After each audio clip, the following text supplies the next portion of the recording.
নমস্কার, আমি সুমি কিচেন থেকে সবাইকে স্বাগতম। আজ আমি কলার মোচা আর আলু দিয়ে ঘন্ট বানিয়ে দেখাবো। আর এই রেসিপির জন্য আমি একটা মোচা নিয়েছি। তো মোচাটা আমি কেটে পরিষ্কার করে ধুয়ে নিচ্ছি। আর মোচা কাটা ভিডিওটা আমি দিতে পারলাম না, তো তোমরা যদি কেউ দেখতে চাও তাহলে কমেন্টে জানাও, আমি দিয়ে দেবো ভিডিওটা। আর এখন আমি মোচাটা সিদ্ধ করে নেব, তার জন্য আমি জল বসিয়ে দিচ্ছি। আর জলের মধ্যে দিয়ে দিচ্ছি 1 চামচ লবণ আর হাফ চামচ হলুদ। হলুদ আর লবণটা দেওয়ার পর ভালো করে মিশিয়ে নিচ্ছি।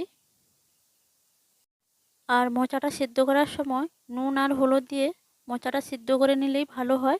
মোচার কালারটা না হয় কালো হয়ে যেতে পারে, তো তার জন্য আমি নুন আর হলুদ দিয়ে মোচাটা সিদ্ধ করে নিচ্ছি। আর জলটা হালকা ফুট চলে এসেছে, এখন আমি দিয়ে দিচ্ছি কেটে রাখা মোচাগুলো।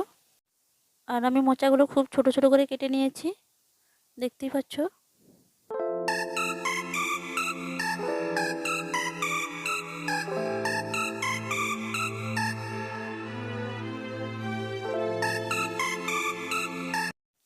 তো সবগুলো মোচা আমি দিয়ে দিয়েছি। এখন আমি দুটো মাঝারি সাইজের আলু ছোট ছোট করে কেটে নিয়েছি। তো আমি আলুগুলোও একসঙ্গে সিদ্ধ করে নেব। তো আলু আর মোচাটা আমি প্রায় 10 মিনিট সময় দিয়ে সিদ্ধ করে নিচ্ছি।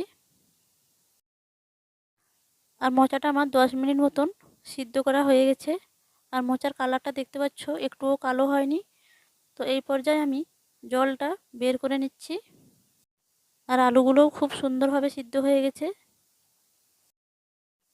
আর মোচাটা রান্না করার জন্য আমি যে মশলাগুলো নিয়েছি, 1 চামচ জিরে, 1 চামচ ধনে, 2টো শুকনো লঙ্কা, গোটা রসুন, আদার কুচি, তো সবগুলো আমি পেস্ট করে নিচ্ছি।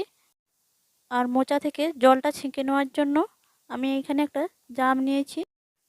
তো নিচে একটা আমি জাম বসিয়ে উপরে কানা জাম দিয়ে আমি মোচাটা ছেঁকে নিচ্ছি। তো মোচাটা রান্না করার জন্য আমি একটা কড়াই বসিয়ে দিয়েছি। তো কড়াইয়ের মধ্যে আমি তেল দিয়ে দিচ্ছি। তেলটা গরম হয়ে এসেছে, এখন আমি দিয়ে দিচ্ছি একটা তেজপাতা। আর তেজপাতাটা একটু লাল হয়ে আসলেই আমি এখানে দিয়ে দিচ্ছি কুচিয়ে রাখা পেঁয়াজ। এখানে 3টে মাঝারি সাইজের পেঁয়াজ নিয়েছি। তো প্রথম আমি পেঁয়াজটা ভেজে নিচ্ছি। আর পেঁয়াজটা খুব তাড়াতাড়ি গলে যাওয়ার জন্য দিয়ে দিচ্ছি এখানে হাফ চামচ লবণ। তো পেঁয়াজটা এখন হালকা বাদামি কালার হয়ে এসেছে, এখন আমি দিয়ে দিচ্ছি বেটে রাখা মশলা। তো মশলাটা আমি প্রথম ভালো করে ভেজে নিচ্ছি। দিয়ে দিচ্ছি হাফ চামচ হলুদ গুঁড়ো। হলুদটা একটু নেড়ে নেওয়ার পর দিয়ে দিচ্ছি গুঁড়ো লঙ্কা সামান্য একটু। তো মশলাটা আমি আর একটু সময় দিয়ে ভেজে নিচ্ছি।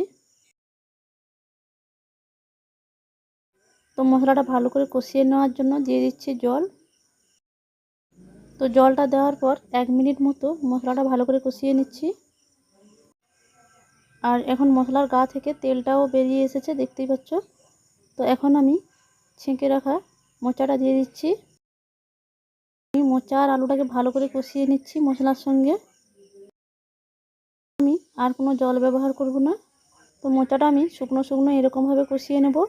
আর আলুগুলো একটু ঘেঁটে দিতে হবে, তাহলে রান্নাটা খুব সুন্দর লাগবে দেখতেও, আর খেতেও খুব সুন্দর লাগবে। তো এইরকমভাবে আমি 1 মিনিট মতন কষিয়ে নিলেই হয়ে যাবে মোচার ঘন্ট।